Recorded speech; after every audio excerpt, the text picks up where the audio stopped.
कहानी की शुरुआत होती है वर्टिकल सेल्फ मैनेजमेंट सेंटर नाम की एक जेल से, जहां गोरेंग नाम के एक आदमी की आंख खुली और उसने देखा कि वो 48 नंबर कमरे में कैद था। वहां एक बिस्तर और सिंक के अलावा और कुछ नहीं था। और अजीब बात ये थी कि कमरे के बीचों बीच एक छेद था। उस कमरे में लियो नाम का एक कैदी भी था, जिसने बताया कि यहाँ सैकड़ों मंजिलें हैं और हर मंजिल पर 2 कैदी हैं। हर रोज इस छेद से खाना नीचे आता है और कैदियों के पास खाना खाने के लिए सिर्फ 2 मिनट होते हैं। इसके बाद ये खाना अगली मंजिल पर जाता है। हर महीने के अंत में कैदियों को अलग मंजिल पर भेजा जाता था। जब गोरेंग के कमरे में पहली बार खाने का टेबल आया तो उसने कुछ नहीं खाया, क्योंकि उसने निचली मंजिलों के लोगों के लिए खाना बचाने का फैसला किया। खैर, लियो ने फटाफट से खाना ठूसा और बचे हुए खाने पर थूक दिया, क्योंकि वो जानता था कि ऊपर की मंजिलों के लोग भी यही करते हैं। फिर गोरेंग ने अपने लिए एक सेब रख लिया, पर टेबल के नीचे जाते ही कमरे में गर्मी बढ़ने लगी। असल में खाने को अपने पास रखना मना था, इसीलिए गोरेंग को ये सेब फेंकना होगा, वरना वो यहीं जलकर मर जाएगा। तब गोरेंग को वो इंटरव्यू याद आया जो उसने इस जगह पर आने से पहले दिया था। उसने एक कागज पर दस्तखत किए थे, जिसके मुताबिक वो अपनी मर्जी से यहाँ से बाहर नहीं निकल सकता। हर कैदी को जेल में कोई एक चीज लेकर जाने की इजाजत थी, और गोरेंग अपनी पसंदीदा किताब साथ लाया था। गोरेंग यहाँ अपनी मर्जी से आया था और 6 महीने पूरे होते ही उसे ढेर सारे पैसे मिलेंगे। अगले दिन गोरेंग ने एक बार फिर से कुछ नहीं खाया। उसने लियो से उसकी कहानी पूछी तो लियो ने बताया कि एक दिन उसने टीवी पर एक अनोखे चाकू की एड देखी और तुरंत ही उसे खरीद भी लिया। पर कुछ ही दिनों में कंपनी ने उससे भी अच्छा चाकू निकाला, जिससे लियो को इतना गुस्सा आया कि उसने टीवी उठाकर खिड़की से बाहर फेंक दिया, जो एक राह चलते आदमी पर गिरा और उसकी मौके पर ही मौत हो गई। इसके बाद लियो को वहां लाया गया और वो 132वीं मंजिल तक भी रह चुका है। और उसने कहा कि यहाँ और भी मंजिलें हैं। निचली मंजिलों के कैदी अक्सर भूखे रह जाते हैं, क्योंकि वहां तक खाना पहुंचता ही नहीं। अब गोरेंग ने सोचा कि अगर सब बराबर खाना खाएं तो नीचे के कैदियों तक भी राशन पहुंच सकता है। इसके लिए गोरेंग ने निचली मंजिल के लोगों से बात की, पर किसी ने उस पर ध्यान नहीं दिया। फिर लियो ने निचली मंजिल में पेशाब करके अपना चाकू दिखाया, जो वो जेल में अपने साथ ही लाया था। अगले दिन जब टेबल आया तो गोरेंग ने खाना खाया, पर अचानक ऊपर की मंजिल से एक आदमी नीचे आकर गिरा। लियो ने कहा कि ऐसा अक्सर होता है, लेकिन कोई कुछ कर नहीं सकता इस बारे में। लियो ने बताया कि वो अगले महीने भी एक साथ ही होंगे। और तब गोरेंग उसकी बातों से समझ गया कि जब लियो निचली मंजिल पर था, तब वो भूख के चक्कर में अपने साथी को ही मारकर खा गया था। अगली बार जब टेबल आया तो उस पर मिहारू नाम की एक औरत बैठी थी। गोरेंग ने देखा कि वो जख्मी थी, पर लियो ने गोरेंग को उससे दूर रहने को कहा। मिहारू हर महीने एक बार टेबल पर बैठकर नीचे तक जाती थी, ताकि वो अपने खोए हुए बच्चे को ढूंढ सके। साथ ही वो कई कैदियों को भी मार डालती थी, ताकि अगले महीने उसे अपने बेटे के साथ रखा जाए। शायद पहले जो आदमी गिरा था उसे मिहारू ने ही मारा होगा। लियो ने बताया कि मैंने किसी को मारा नहीं, बल्कि जो लाश मेरे कमरे में गिरी, मैंने सिर्फ उसका मांस खाया। इसके बाद जब मिहारू अगली मंजिल पर गई तो कैदियों ने उसका फायदा उठाने की कोशिश की। गोरेंग ने चिल्लाकर उन्हें रोकना चाहा, पर जल्द ही मिहारू ने उन्हें जान से मार डाला। आखिरकार महीना पूरा हुआ और सभी कमरों में गैस भरकर कैदियों को सुला दिया गया। जब गोरेंग की आंख खुली तो वो 171वीं मंजिल पर बिस्तर से बंधा हुआ था। लियो ने उसे इसलिए बांधा था क्योंकि गोरेंग जवान है और उसे गोरेंग से अपनी रक्षा करनी होगी। तभी बाकी मंजिलों से चिल्लाने की आवाजें आने लगी, क्योंकि सबकी मंजिलें बदल चुकी थी। जब गोरेंग के कमरे में टेबल पहुंचा तो खाने के लिए एक दाना तक नहीं बचा था। आखिरकार 8 दिन बाद लियो ने कहा कि देख भाई, बहुत भूख लगी है, अब कुछ तो खाना ही पड़ेगा। बेचारा गोरेंग रहम की भीख मांगता रहा, लेकिन लियो ने अपने चाकू के इस्तेमाल से गोरेंग की टांग से मांस निकाला और उसे खाने लगा। पर तभी टेबल पर बैठकर मिहारू वहां आ गई। मिहारू को याद था कि गोरेंग ने उसकी मदद करने की कोशिश की थी, इसलिए मिहारू लियो पर कूद पड़ी और उसी के चाकू से उस पर हमला कर दिया। फिर उसने गोरेंग को आजाद करके चाकू दिया और गोरेंग ने एक ही झटके में लियो का काम तमाम कर दिया। इसके बाद गोरेंग बेहोश हो गया और बाद में जब उसकी आंख खुली तो उसने देखा कि मिहारू ने उसकी टांग पर चादर से पट्टी की थी और वो पास ही बैठकर लियो को खा रही थी। उसने थोड़ा बहुत मांस गोरेंग को भी खिलाया और फिर बिना कुछ कहे नीचे चली गई। कुछ दिन बाद लियो की लाश पर कीड़े आने लगे और गोरेंग उन्हें खाने लगा। भाई, इस मूवी ने मूड खराब कर दिया। खैर, जल्द ही उसकी दिमागी हालत बिगड़ने लगी और उसे लियो का भूत दिखने लगा। आखिरकार महीना खत्म हुआ और कमरे में गैस फैल गई। अब की बार जब लियो की आंख खुली तो उसने देखा कि एक कुत्ता उसे चाट रहा था। गोरेंग ने देखा कि अब उसे ईमो नाम की एक लड़की के साथ रहना होगा। ईमो वही लड़की थी जिसने उसका इंटरव्यू लिया था। वो अपने साथ अपना कुत्ता भी लाई थी और अब वो दोनों 33वीं मंजिल पर थे। वो लड़की थोड़ी सनकी सी थी और यहाँ पर अपनी मर्जी से आई थी। उसके मुताबिक यहाँ 200 मंजिलें थी, पर गोरैंग ने कहा कि यहाँ होंगी, लेकिन खाना तो सालों के पास 50 के लिए भी नहीं है। इस पर ईमो ने कहा कि सब अगर अपनी जरूरत के हिसाब से खाएं तो सबका पेट भर जाएगा, लेकिन इसके लिए सभी कैदियों को एकजुट होना होगा। पर गोरैंग ने कहा कि ऐसा कभी नहीं होने वाला। बाद में जब खाना आया तो ईमो ने खुद और अपने कुत्ते को सिर्फ जरूरत के हिसाब से खिलाया।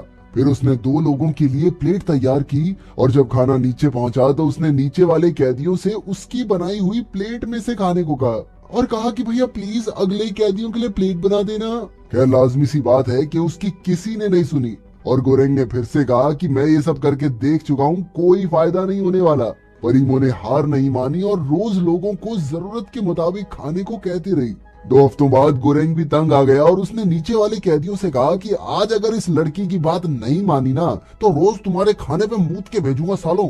गोरेंग की ये तरकीब कामयाब रही और कैदी यही संदेश आगे पहुंचाने लगे। कुछ समय बाद टेबल आया तो उस पर मिहारू बेहोश पड़ी थी। गोरेंग और ईमो ने उसे बिस्तर पर लिटा दिया। शाम तक भी जब उसे होश नहीं आया तो बेचारा गोरेंग खुद जमीन पर सो गया। लेकिन जब उसकी आंख खुली तो उसने देखा कि वो दोनों लड़कियां लड़ रही थी, क्योंकि मिहारू ईमो के कुत्ते को मारकर खा गई थी। खैर अगले दिन वो टेबल पर बैठकर चली गई।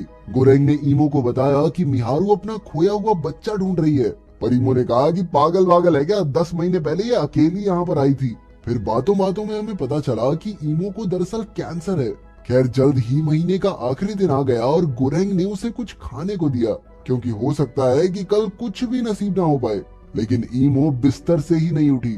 अगली सुबह गोरेंग उठा तो उसने देखा कि वो 202वीं मंजिल पर था और उनके नीचे न जाने कितनी और मंजिलें थी। ये देखकर ईमो खुद को संभाल नहीं पाई और उसकी मौत हो गई। तभी गोरेंग को लियो का भूत दिखा और वो कहने लगा कि क्या गोरेंग अब इस लड़की को भी खा जाएगा। अचानक से उसे ईमो और उसका कुत्ता भी दिखने लगे, जो कह रहे थे कि उसे ईमो का मांस खाना चाहिए। गोरेंग ने उनके झांसे में ना आने की पूरी कोशिश की। वो अपनी किताब के कुछ पन्ने फाड़कर खाने लगा ताकि उसे भूख ना लगे।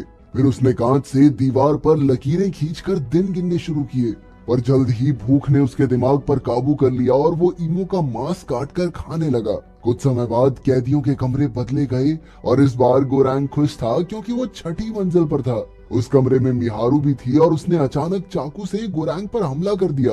लेकिन असल में ये सिर्फ एक सपना था। असल में गोरैंग के कमरे में ब्रूनो नाम का एक आदमी था जो अपने साथ रस्सी लाया था। वो ये सोचकर बहुत खुश हो रहा था कि रस्सी की मदद से बिल्डिंग के टॉप तक पहुंच जाएगा। जब उसने 5वीं मंजिल के लोगों से मदद मांगी तो उन्होंने ब्रूनो की रस्सी पकड़ ली। पर जब ब्रूनो ऊपर चढ़ रहा था तो ऊपर से एक कैदी ने ब्रूनो के मुंह पे टट्टी कर दी। अचानक ब्रूनो नीचे गिर पड़ा और ऐन वक्त पर गोरैंग ने उसकी जान बचाई। इस सब के चक्कर में रस्सी भी नीचे गिर गई। कुछ समय बाद गोरैंग को लियो और ईमो के भूत फिर से दिखाई देने लगे।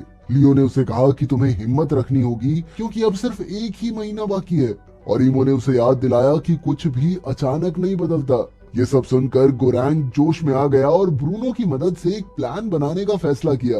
प्लान के मुताबिक वो कोई भी हथियार लेकर खाने के टेबल पर कूदेंगे और नीचे जाकर सबको उतना ही खाना देंगे जिससे हर एक कैदी का पेट भर सके। गोरैंग ने टेबल की स्पीड से हिसाब लगाया कि यहाँ 250 मंजिलें तो होंगी। ब्रूनो भी उसके साथ जुड़ गया और उन्होंने बेड तोड़कर लोहे के हथियार बनाए। फिर वो टेबल पर कूदे और 7वीं मंजिल पर पहुंचे। गोरैंग ने कहा कि इन कैदियों को तो कुछ नहीं मिलना चाहिए क्योंकि इन्होंने कल ही तो खाया था और कल फिर से भी खाएंगे, इसीलिए उन्हें 50वीं मंजिल से ही खाना बांटना शुरू करना होगा। धीरे धीरे वो नीचे बढ़ते रहे और किसी ने खाने को छुआ तक नहीं। कुछ मंजिलों बाद ब्रूनो को ब्रैम बैंग नाम का एक बूढ़ा आदमी मिला जिसकी वो बहुत इज्जत करता था। उसने कहा कि तुम दोनों बहुत अच्छा काम कर रहे हो, लेकिन आखिरी मंजिल के लोगों को खिलाओगे क्या? तब ब्रूनो और गोरेंग ने पैनाकोटा नाम की एक लजीज चीज को चुना और सोचा कि अगर ये चीज आखिरी मंजिल तक पहुंच गई तो बहुत अच्छा असर पड़ेगा। इसी तरह उन्होंने अपना मिशन जारी रखा और पैनाकोटा की रखवाली करते हुए आगे बढ़ने लगे। जब वो 50वीं मंजिल पर पहुंचे तो उन्होंने बराबर हिस्सों में खाना देना शुरू कर दिया और सभी लोग इससे काफी खुश हुए। जब वो 97th फ्लोर पर आए तो उन्हें एक बीमार बूढ़ा आदमी मिला। गोरेंग ने उस बेचारे बूढ़े आदमी को थोड़ा सूप पिलाया। अगली मंजिल पर सिर्फ एक लाश थी और गोरेंग तुरंत समझ गया कि ये मिहारू का कमरा है। केवल वहाँ पर रुका ही नहीं क्योंकि वहाँ कोई जिंदा कैदी नहीं था। जल्द ही गोरेंग समझ गया कि उसका हिसाब गलत है और यहाँ 250 से भी कहीं ज्यादा मंजिलें होंगी। फिर उन्होंने अगली मंजिल पर देखा कि दो आदमी मिहारू पर हमला कर रहे थे। एक के हाथ में तलवार थी और दूसरा काफी हट्टा कट्टा था। इसीलिए जब गोरेंग और ब्रूनो उसे बचाने कूदे तो उनके लिए लड़ना बहुत मुश्किल हो गया। ब्रूनो ने पहले आदमी को मारा और फिर गोरेंग के साथ मिलकर पहलवान का भी काम तमाम कर दिया। लेकिन अब बहुत देर हो चुकी थी क्योंकि मिहारू पहले ही मारी गई थी। गोरेंग उसके दुख में रोने लगा पर ब्रूनो ने उसे टेबल पर खींच लिया। इसके बाद वो हर मंजिल पर बराबर खाना बांटते रहे। हालांकि कई मंजिलों पर सिर्फ मरे हुए कैदियों की लाशें थी। आखिरकार टेबल 333वीं मंजिल पर आकर रुक गया और उन्हें लगा कि यही आखिरी मंजिल है। पहले तो उन्हें लगा कि यहाँ कोई नहीं रहता, पर असल में कोई बिस्तर के नीचे छिपा हुआ था। ये कोई और नहीं बल्कि मोरो था। दरअसल वो ही मिहारू का खोया हुआ बच्चा था। ब्रूनो और गोरेंग उस लड़के की ओर बढ़े और जैसे ही वो टेबल से हटे तो वो फिर से नीचे जाने लगा। तब गोरेंग ने ब्रूनो से कहा कि पेनाकोटा को जल्दी से छेद में फेंक दे, और ब्रूनो ने ऐसा करने से इनकार कर दिया। हालांकि उन्होंने खाना चुराया था, पर फिर भी कमरा गर्म या ठंडा नहीं हुआ। आखिरकार काफी हिचकिचाहट के बाद ब्रूनो ने मोरो को खाना दिया। वो तीनों इसी मंजिल पर रुक गए और गोरेंग को लियो, इमो और अब मिहारू का भूत भी मिलकर सताने लगे। अचानक ब्रूनो भी इन भूतों के साथ मिल गया और कहने लगा कि ये बच्चा एक संदेश है। तभी गोरेंग उठा और उसने देखा कि ज्यादा खून बहने की वजह से ब्रूनो की मौत हो गई थी। फिर जब अगली बार टेबल आया तो गोरेंग मोरो के साथ उस पर चढ़ गया और इसी तरह चलते चलते वो आखिरी मंजिल तक पहुंच गए, जहां अंधेरे के अलावा और कुछ नहीं था। आखिरकार गोरेंग को लियो दिखा, जो कह रहा था कि तुम टेबल से उतर जाओ क्योंकि तुम संदेश का हिस्सा नहीं हो। और आखिरकार वो दोनों मिलकर टेबल को देखने लगे, जो मोरो के साथ फिर से ऊपर जा रहा था। उन्होंने उम्मीद की कि शायद मोरो को देखकर ऊपर वाले कैदी नीचे की हालत समझ सकेंगे, और हो सकता है कि एक दिन ऐसा आए कि सभी कैदी एक दूसरे के बारे में सोचते हुए मिल बांट कर खाने लगे। अगर वीडियो पसंद आई तो लाइक कर देना, चैनल को सब्सक्राइब कर देना। मिलते हैं अगली वीडियो में।